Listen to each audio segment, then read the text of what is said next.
এই সেলুকাসকে পরাজিত করার মাধ্যমেই ভারতবর্ষের মৌর্য শাসনের শুরু হয়। তার মানে চন্দ্রগুপ্ত মৌর্য কী করছে, যখন আলেকজান্ডার তার সেনাপতি সেলুকাসকে রাজ্যের ভার দিয়ে চলে গেছে, তখন চন্দ্রগুপ্ত মৌর্য এই সেলুকাসকে পরাজিত করে ভারতবর্ষের বিশাল সাম্রাজ্য প্রতিষ্ঠা করেন। এবং মৌর্য সাম্রাজ্য ভারত উপমহাদেশের প্রথম সাম্রাজ্য। মৌর্য হচ্ছে কি প্রথম সাম্রাজ্য। আর চন্দ্রগুপ্ত এই যে সেলুকাসকে যে পরাজিত করলো, এই আলেকজান্ডারের সেনাপতি সেলুকাস কে পরাজিত করছিল? চন্দ্রগুপ্ত মৌর্য। এই চন্দ্রগুপ্ত তার যে রাজধানী, সে রাজধানীর নাম কি ছিল? পাটালিপুত্র। সে প্রথম একটা রাজ্য জয় করে সে একটা রাজধানী স্থাপন করলো। রাজধানীর প্রথম যেহেতু জয় করছে পাটালি, এবং এটাকে সে তার পুত্রের মতো করে চিন্তা করতেছে, হ্যাঁ আমি এটা একটা জয় করেছি। তার মানে চন্দ্রগুপ্তের রাজধানীর নাম কি ছিল? পাটালিপুত্র। আর চন্দ্রগুপ্ত চাণক্যকে তার প্রধানমন্ত্রী নিয়োগ দেন। চন্দ্রগুপ্ত চিন্তা করে দেখলো যে তার নাম চ দিয়ে এমন কাউকে খোঁজা দরকার যার নামও চ দিয়ে। তিনি কাকে খুঁজে বের করলেন? চাণক্যকে। তার নিজের নামের সাথে মিলে তাকে প্রধানমন্ত্রী নিয়োগ দিয়েছে। আর এই যে চাণক্য, এর আর একটা নাম আছে কৈটিল্য বা ছদ্মনাম। এখন চাণক্যর ছদ্মনাম কৈটিল্য কেন দিয়েছে? চাণক্য চিন্তা করলো আমার নাম তো চাণক্য, এখন আমার একটা ফেক নাম থাকা দরকার, রাইট? এখন এই ফেক নামের জন্য সে চিন্তা করলো কী নাম দেওয়া যায়। দেখলো আমার নামের শেষে যেহেতু ক আছে, চাণক্য ক, এই ক দিয়ে একটা নাম দিই। সে কি নাম দিয়ে দিল? কৈটিল্য। এটা কিন্তু জাস্ট মনে রাখার জন্য, নট লাইক দিস, এরকম করে হয়নি। তার মানে চাণক্যের ছদ্মনাম কি? কৈটিল্য, যাতে মনে থাকে। চাণক্য ক থেকে ধরে নিয়ে যাবো ওইখানে ওর কৈটিল্যকে। এরপরে চাণক্যের জন্মস্থান যে তক্ষশিলা, যা বর্তমানে পাকিস্তানের পাঞ্জাব প্রদেশে অবস্থিত। এবং এই যে চাণক্য, সে কিছু বই লেখছে। বইটার বিষয়বস্তু ছিল রাষ্ট্র শাসন এবং কূটনীতি কৌশলের সারসংক্ষেপ সংক্রান্ত। চাণক্য বা কৈটিল্যের বিখ্যাত গ্রন্থ একটা নাম হচ্ছে অর্থশাস্ত্র, যেটা 15 খণ্ড অর্থশাস্ত্র। একটা নাম সে অর্থশাস্ত্র দিল, এবং দ্বিতীয় আরেকটা বই লিখতে চাইলো। লিখে সে চিন্তা করলো যে কী নাম দেওয়া যায়। সে দেখলো যে এত আর অন্য নাম দিলে তো মনে রাখা ঝামেলা, এমনি একটা নাম অর্থশাস্ত্র দিয়ে ফেলছে। এটা আবার সে যে মেডিকেল ভর্তি পরীক্ষা হবে, বিভিন্ন চাকরি পরীক্ষা হবে, ওইখানে তো তার নাম, বইয়ের নাম মুখস্থ করতে হবে, সেখানে ঝামেলা না। একটা অর্থশাস্ত্র দিল, আরেকটা সে নিজের নামে চালা দিল, যে যাক যাতে কষ্ট কম হয়, চাণক্য নীতি নামে চালাই দিয়েছে। তাহলে এটার মুখস্থ করতে কোনো ঝামেলা নেই। একটা চাণক্য নীতি, আমরা এটা বইয়ের নাম দেখলে বুঝবো কে লিখছে, চাণক্য। ওকে। আর চাণক্য যেহেতু এই যে রাষ্ট্র শাসন কূটনীতি নিয়ে বই লিখছে, এই জন্য চাণক্যকে ভারতের ম্যাকিয়াভেলি বলা হয়। আমরা জানি ম্যাকিয়াভেলিকে কী বলা হয়? রাষ্ট্রবিজ্ঞানের জনক। তার মানে যেহেতু চাণক্য তোমার হচ্ছে যে রাষ্ট্রনীতি, রাষ্ট্র শাসন নিয়ে অনেক বই লিখছে, এই জন্য একে ভারতের ম্যাকিয়াভেলি বলা হয়। এরপরে চলে আসছে অশোক। তিনি ছিলেন মৌর্য বংশের 3য় রাজা, এবং অশোকের আমলে উত্তর বাংলা মৌর্যদের একটি প্রদেশে পরিণত হয়, এবং পুঞ্জনগর ছিল রাজধানী।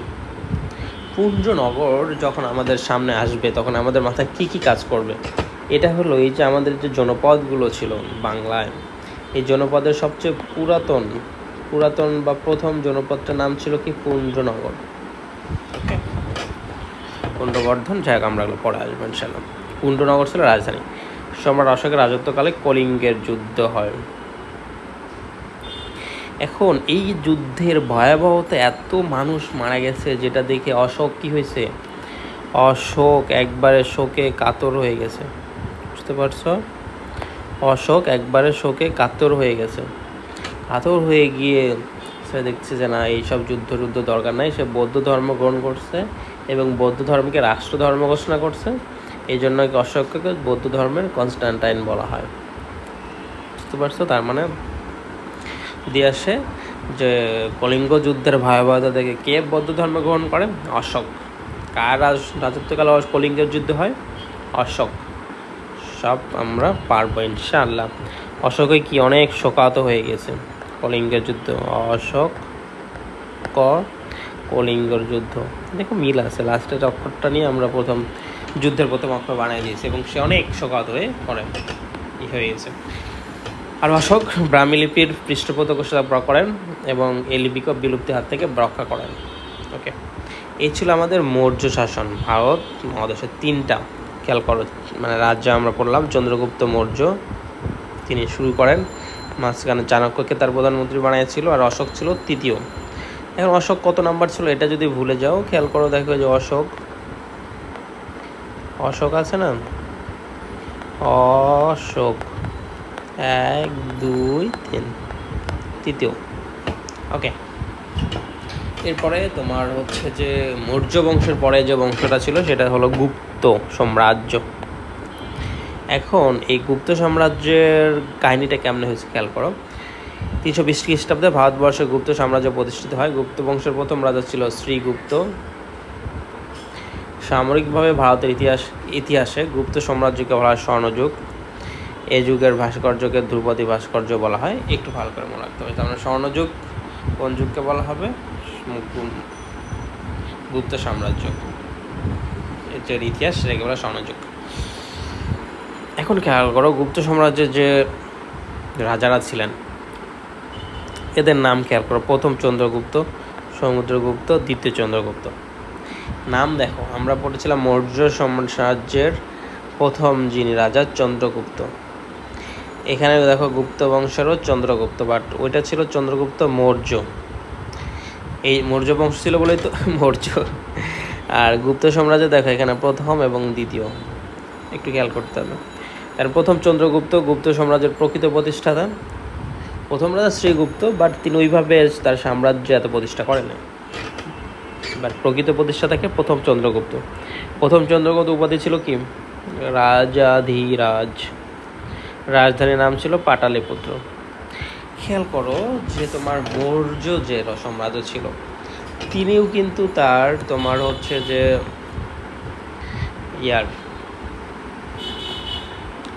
রাজধানীর নাম দিয়েছিল পাটালিপুত্র। প্রথম রাজা তো খেয়াল করো, মানে প্রথম যেই এসে কোনো একটা রাজ্য দখল করে একটা রাজধানী দেয়, তখন ওই রাজধানীটাকে তার নিজের সন্তানের মতো মনে করে, এত আপন করে নেয় যে হ্যাঁ প্রথম সাম্রাজ্য বলে কথা।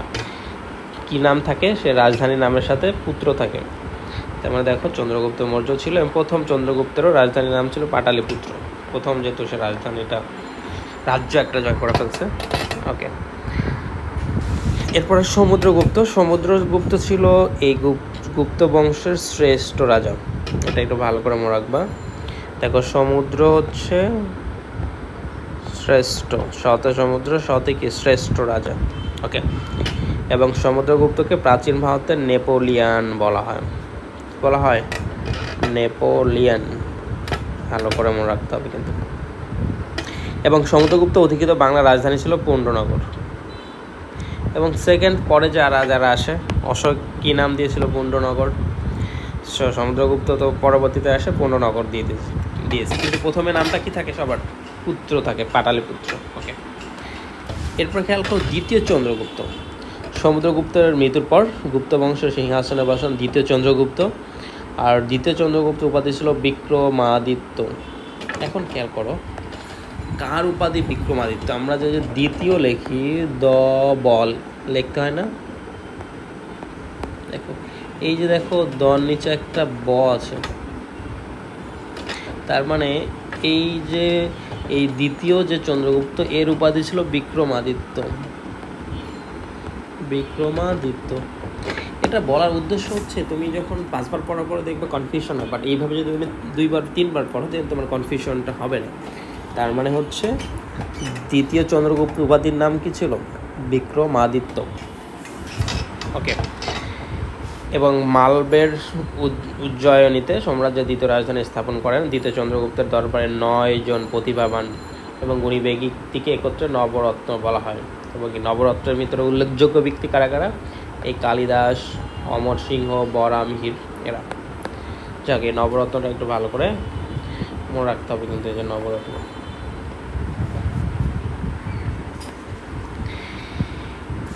এরপরে এই তো গেল, তার মানে আমাদের প্রথম গেল হচ্ছে কি মৌর্য সাম্রাজ্য, এরপরে আসলো হলো গুপ্ত। ওকে, খেয়াল করো, ষষ্ঠ শতকের প্রথমার্ধে মধ্য এশিয়ার দুর্দশ যাযাবর জাতি হুনদের আক্রমণে গুপ্ত সাম্রাজ্যের পতন ঘটে। কাদের আক্রমণে? হুনদের আক্রমণে গুপ্ত সাম্রাজ্যের পতন ঘটে। জাস্ট হুন এইটুকু মনে রাখলে হবে। এখন এই যে ষষ্ঠ শতকের প্রথমার্ধের পর থেকে একেবারে ওই পাশে তোমার হচ্ছে যে পাল বংশ শুরুর আগ পর্যন্ত এই মাঝখানে না অনেক আসলে ওইরকম কোনো হয় নাই, অনেক ঝামেলা গেছে বাংলায়। খেয়াল করো, এই যে গুপ্ত বংশের পতনের পর খ্রিস্টের ষষ্ঠ শতকে বাংলায় স্বাধীন রাজ্যের উদ্ভব ঘটে। একটা হলো বঙ্গরাজ্য, একটা হলো গৌড় রাজ্য। এখন বঙ্গ মানে তো আমরা বুঝতেছি, দেখো খেয়াল করো, দক্ষিণ পূর্ব বাংলা মানে দক্ষিণ পূর্ব বাংলা ও পশ্চিম বাংলার দক্ষিণাঞ্চল জুড়ে ছিল বঙ্গরাজ্যের অবস্থান। বঙ্গরাজ্য শাসন করতেন গোপচন্দ্র, ধর্মাদিত্য, সমাচারদের নামে তিনজন রাজা।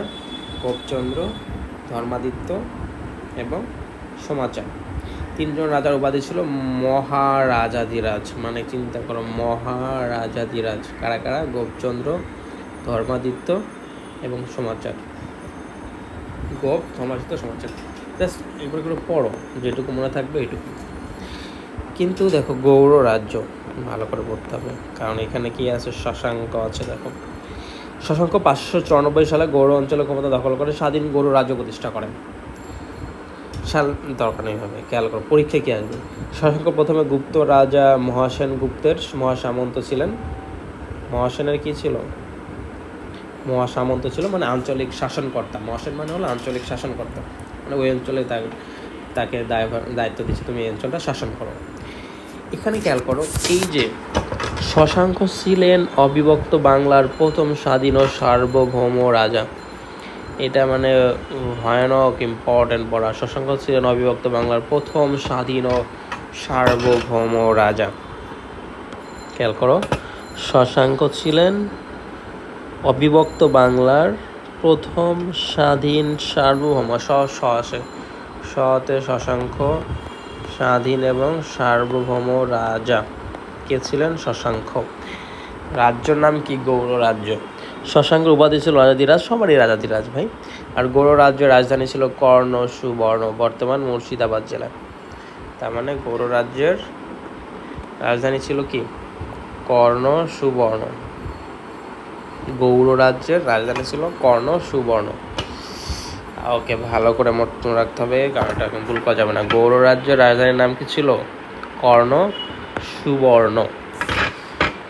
এরপরে চলে আসে তোমার পুষ্যভূতি রাজ্য হর্ষবর্ধন। এটা একটু পড়বা, যে পুষ্যভূতি রাজ্যের শেষ রাজা হর্ষবর্ধন। হর্ষবর্ধনের সভাকবির নাম ছিল বাণভট্ট। এই বাণভট্টের নাম কিন্তু ভুল গেলে বিপদ। বাণভট্টের বিখ্যাত গ্রন্থ হর্ষচরিত্র। আশা করি পারবা, এগুলো মিল আছে এখানে। কারণ হর্ষবর্ধনের সভাকবির নাম কি ছিল? বাণভট্ট। এরপরে মাঝখানে একটা কাহিনী হয়েছে, সেটা হচ্ছে দেখো, মৎস্য ন্যায় মানে হচ্ছে মানে মাছ, মৎস্য মানে তো মাছ, মানে একটা পুকুরে বড় মাছ থাকলে যেমন ছোটো মাছগুলোকে খেয়ে ফেলে, লাইক দিস। এই টাইমটাতে মানে মানে এই 7ম থেকে 8ম শতকের মাঝখানে এই সময়ে এত অরাজকপূর্ণ পরিবেশ ছিল।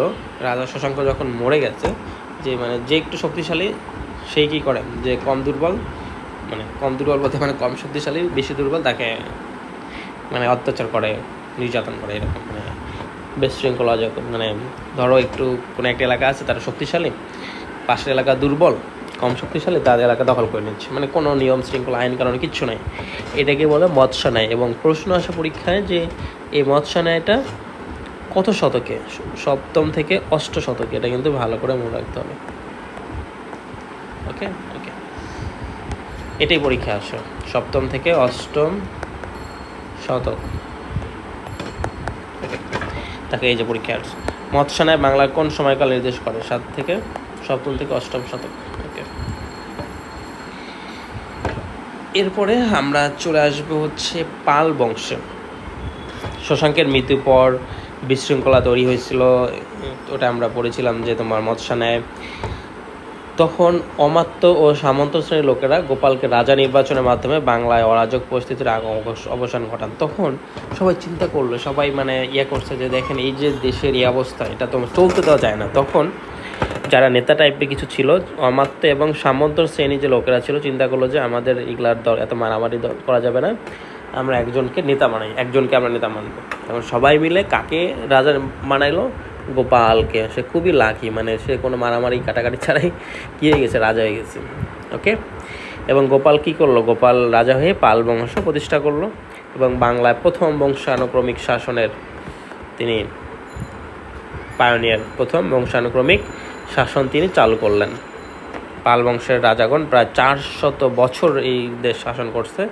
পাল বংশের রাজারা ছিল বৌদ্ধ ধর্মাবলী। তার মানে গোপাল কোন ধর্মাবলী? বৌদ্ধ ধর্মাবলী। আমরা যে গোপাল দেখি না ইন্ডিয়ার ইয়েটা, ওই গোপাল কিন্তু আবার ভাবো না যে ওই গোপাল দেখো বলে আমরা যে গোপাল পড়তেছি হিন্দু ধর্মাবলী না।